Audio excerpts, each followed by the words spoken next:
el malditismo o la emancipación del arte y la literatura. Y dijo Lorca: si soy poeta por la gracia de Dios o del demonio, no lo soy menos por la gracia de la técnica y del esfuerzo. Y al instante se develó la literatura, ya no como inspiración divina, genética y exclusiva de iluminados, sino como materia aterrizada que se podía aprender, practicar y crear científicamente. Y entonces la literatura fue alcanzable para la gente del común, profanos, poetas, estudiantes y novelistas. La historia de la literatura es la historia de la comunicación del hombre y cuenta con un árbol genealógico que se ramifica desde los cantares de Gesta y las obras de Homero en clasicismo, romanticismo, vanguardismo y centenares de escuelas, épocas, generaciones, estilos y corrientes que se distinguen de ancestros y descendientes o entre sus hermanos y primos por las características y marcas de tiempo, ritmo, espacio, tema y forma que les confieren identidad propia. Estas escuelas y teorías literarias se estudian desde lo literario, pero una de ellas, el malditismo, nació rebelde en forma y contenido y tiene dos particularidades extraliterarias, extrañas en el contexto del estudio de cualquier otra tendencia y que son la conducta social o antisocial de los integrantes del malditismo y la falta de reconocimiento a los autores en vida del valor de su obra. Casi todas las escuelas literarias surgen por oposición a la escuela precedente, y el siglo XIX nació con la monárquica gracia del clasicismo, escrito y hecho para reyes, virreyes y cardenales, menos en Francia, donde pocos años antes la guillotina mató a los reyes, luego a los asesinos de los reyes y después a los que mandaron matar a los asesinos de los reyes, todos muertos en nombre de la libertad. A ese clasicismo monárquico se oponen el enciclopedismo, el racionalismo de René Descartes, la Ilustración con Voltaire, Rousseau y Montesquieu, y llega la burguesía. Entonces, la literatura se escribe a imagen y semejanza de los burgueses y su élite social y económica. A la burguesía le gusta lo sentimental y los romances, y en 1827 Víctor Hugo, en su prólogo a Cromwell, expone que el romanticismo es el liberalismo en la literatura y su obra Hernani se convierte en bandera contra el clasicismo y comienza a imperar el romanticismo. Pero en 1871 se publica El Parnaso contemporáneo con poetas que buscan la perfección estética en el verso de acuerdo a los preceptos horacianos en Ut Pictura Poesis, y surge el parnasianismo, en oposición al romanticismo que se ataca por sus altas dosis de egoísmo e individualidad y por su exceso de subjetivismo, de hipertrofia del yo y de sublimación sentimentalista. Chocan los románticos que se interesan en el sentimiento contra los parnasianos que se interesan en la belleza, en el arte por el arte, arte visto como forma y no como contenido, divorciado del compromiso social. El parnasianismo se impone. Emergen de pronto unos constructores de metáforas extrañas, también contra el parnasianismo, por Verlaine, Rimbaud y Mallarmé, y dan bautizo al simbolismo, a la libertad del verso, a la pura poesía que comulga con la música y se aparta de las reglas poéticas tradicionales. Trocan el lenguaje directo por el símbolo, lo implícito a cambio de lo expreso. Sus poemas aluden temas exóticos y son experimentales en la métrica y el ritmo, pero se les critica por deshumanizar el arte y por hacerlo entendible solamente por la élite. Sin embargo, trasciende el simbolismo. Casi al tiempo aparece el decadentismo, también en oposición al parnasianismo. Este juega con una literatura evasiva de las realidades económicas y sociales de Francia y es una protesta inusual contra la concentración de la riqueza, la represión, el hambre y la pobreza del pueblo. Allí están Verlaine y los personajes de Oscar Wilde, Dorian Gray, y de Gabriel D'Annunzio, Andreas Perelli, viviendo una diégesis de irrealidades en la realidad. Posee el decadentismo las premisas musicales de Richard Wagner y de Debussy, un silencioso que se alzó contra la ortodoxia académica y que a sus 22 años asumió actitudes desafiantes y heterodoxas ante sus maestros de armonía. Un músico que se atrevió a montar piezas basadas en Verlaine, Mallarmé, y al que se le considera precursor del impresionismo musical.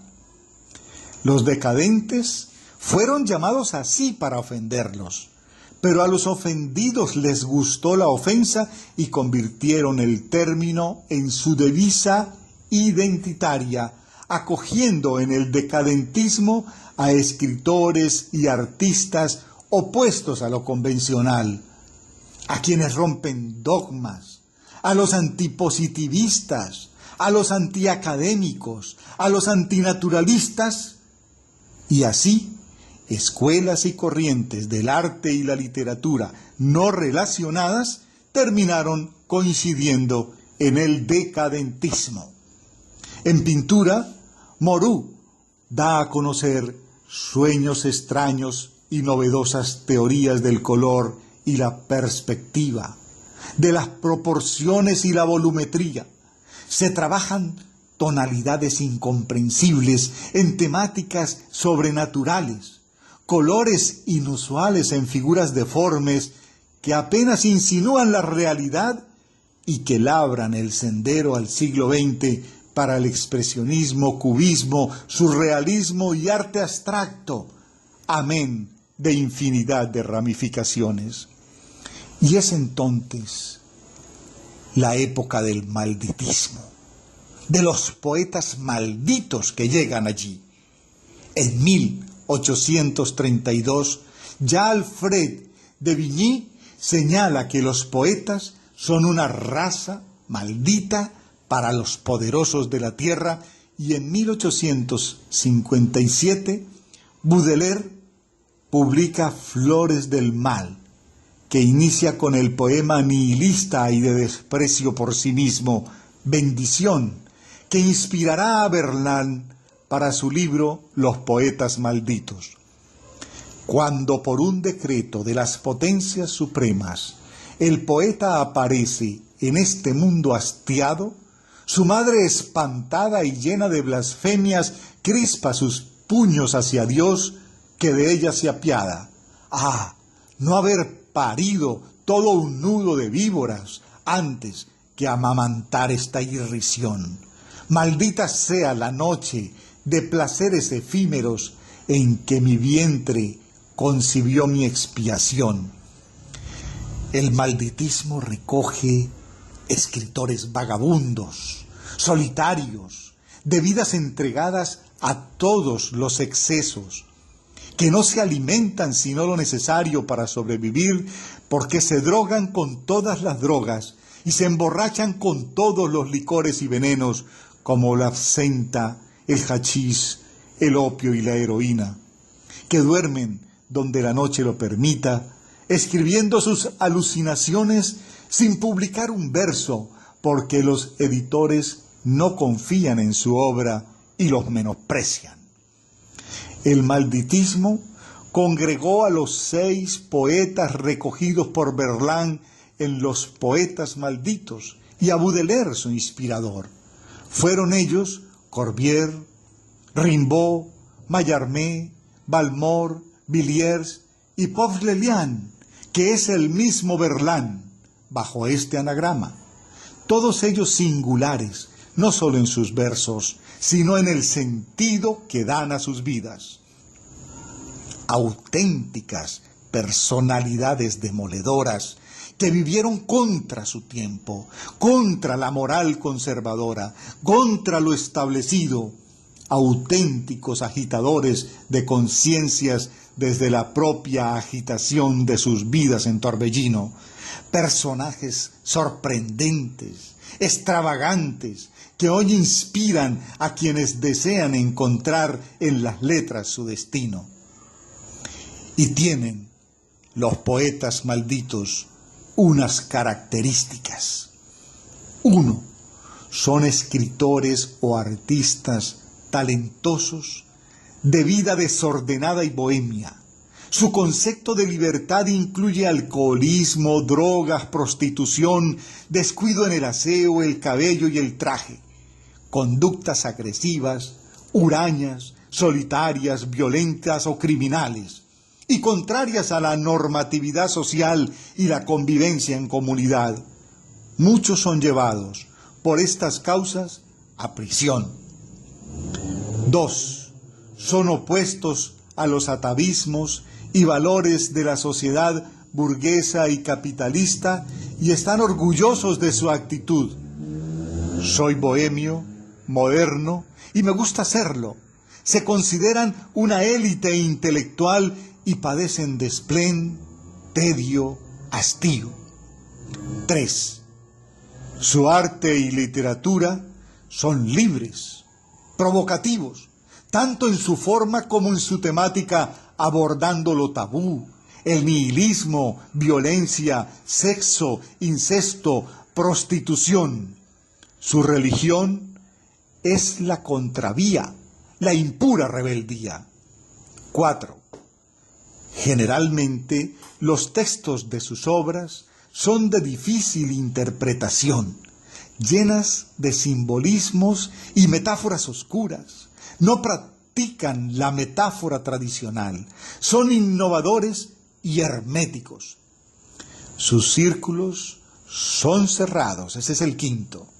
No escriben para todos, sino para su exclusiva élite intelectual. El grupo de personas que entienden su jerga, su lenguaje, sus referentes, sus símbolos. 6. Son menospreciados y aislados por sus coetáneos, que los tratan de poca cosa, drogadictos, alcohólicos, locos, antisociales o heréticos. 7. Son incomprendidos y su reconocimiento llega de manera póstuma y por lo general mueren solitarios, jóvenes y en la miseria. Vive deprisa y muere joven para ser un bonito cadáver, pareciera ser su divisa. A pesar de su mortal sino, la historia les guardó un lugar y el tiempo los entronizó gracias a la validez de sus producciones. Y hoy están vigentes, influenciando a nuevas generaciones de jóvenes aspirantes a escritores o artistas que tienen inclinación por la transgresión, la provocación y por los nuevos símbolos. Y ahí llegan los nuevos poetas malditos, porque el malditismo cobija a quienes reunieron o reúnen las características afortunadas y desgraciadas de los primeros malditos, y se extiende a músicos que nunca grabaron, o si grabaron no fueron reproducidos ni valoraron, y que vivieron entre el barro, la droga y la miseria.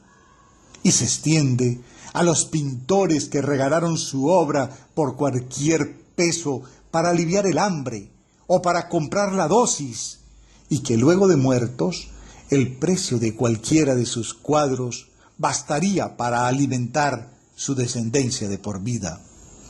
Fueron malditos Oscar Wilde, Edgar Allan Poe, Antonin Artaud, el conde de Lautréamont y muchos más. Esta clase de artistas siempre han estado aquí, entre nosotros, rompiendo esquemas, incomprendidos, viviendo de limosna y evadiendo la realidad con tendencias autodestructivas, suicidas y que son o invisibles o demasiado visibles para ser tenidos en cuenta. Finalmente, una generación de muchachos que viven el rock, el sexo y las drogas de manera desenfrenada y que mueren en los 27 años de edad, son los herederos más famosos de nuestro tiempo en lo musical de los poetas malditos. Ellos son Jim Morrison, Kurt Cobain, Jimi Hendrix, Brian Jones y Janis Joplin. Las frustraciones de la globalización han florecido en nuevos poetas malditos que se esparcen por todos los continentes y ya es preciso comenzar a escribir su nueva historia.